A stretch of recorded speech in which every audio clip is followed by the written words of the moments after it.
بسم الله والحمد لله والصلاة والسلام على رسول الله. ازيكم عاملين ايه؟ يا رب يكونوا بخير. جايه لكم النهارده بوصفة جديدة، بس مش وصفة عادية، والله العظيم هتدعولي عليها. لكل البنات بقى اللي نفسها تخس ومش عارفة تعمل ايه، طبعا بعيد عن العمليات والتكميم وده كله. هقول لكم وصفة يا جماعة تلزق البطن في الظهر، وهتدعولي عليها بإذن الله. بصوا جربوها، يعني امشوا عليها لمدة اسبوعين، وتعالوا اكتبوا لي الوصفه دي عملت معاكم ايه، وانا واثقه لان انا مجرباها. الوصفه دي هتخسسك بالظبط كده 10 كيلو في، يعني بص، في اسبوع. وصفه جباره يا بنات، والله العظيم حاجه كده من الاخر.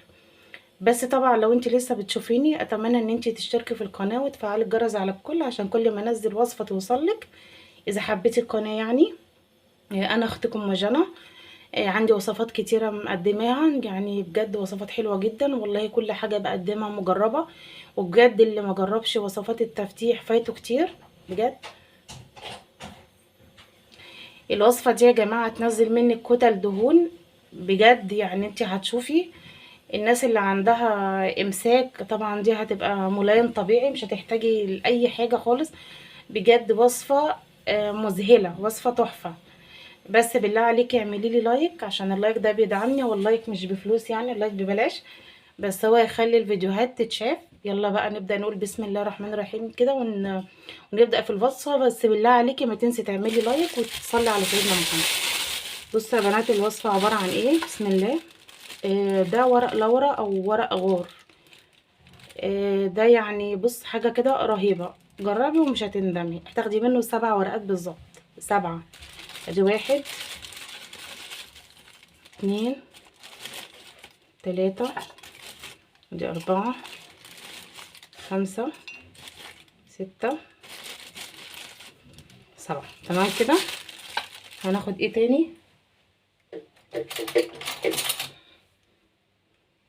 بصوا يا بنات هناخد معلقة قرفة. بصوا بقى الوصفة دي رهيبة رهيبة، وهتظبط كمان عندك السكر. اهو يا حبايبي كده معلقة. بس كده خلاص خلصنا الوصفة. هنعمل ايه تاني؟ بسم الله الرحمن الرحيم. هنحط عليها مية مغلية، بسم الله، بالراحة كده.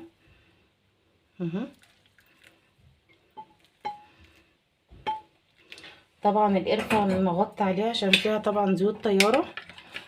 هنقلب كده بسم الله الرحمن الرحيم، وهنغطي عليها وهنسيبها. هتسيبيها لما تبقى دافية، مش تبرد، تبقى دافية معاكي. وبعد كده تشربيها. هتشربيها امتى؟ هتشربيها مرتين. مرة الصبح، يعني على الفطار من غير ما تكوني واكله اي حاجة على الريق، ومرة قبل النوم. وتعالي بعد 15 يوم اكتبي لي الوصفة عملت معاكي ايه. من اول اسبوع معاكي هتنزل بلاوي كتل دهون وهتحسي ان البطن اساسا المحيط بتاعها نزل خالص مع الاستمرار. بطنك هتلزق في ظهرك مهما كان بقى البطن كبيرة. يعني بصوا هتنزل عندك الارداف وكل الجسم.